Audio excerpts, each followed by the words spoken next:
যে হাত দিয়ে জাতির পিতার ওই ছবি নিয়ে তারা ভেঙেছে, তাদের যা উপযুক্ত করা উচিত সেটা করতে হবে।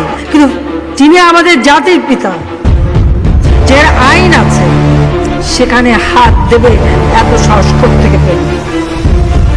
জাতির পিতার ছবি নিয়ে অপমান করেছে, এত সাহস কোথা থেকে পাই আমি জিজ্ঞাসা করি।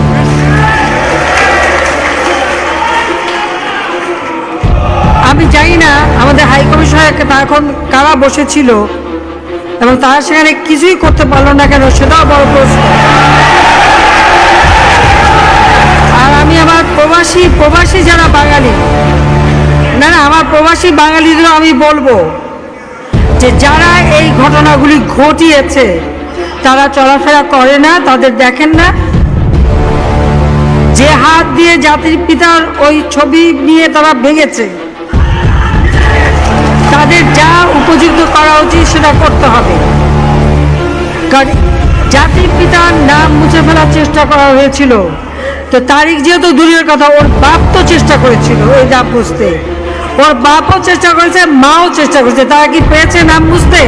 পারে নাই।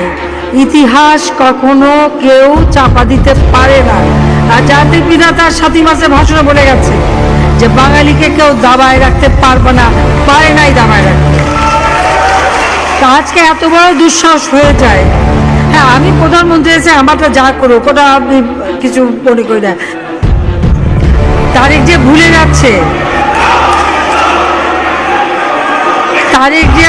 যাচ্ছে, যে তার মা দুর্নীতি করে জেলে গেছে,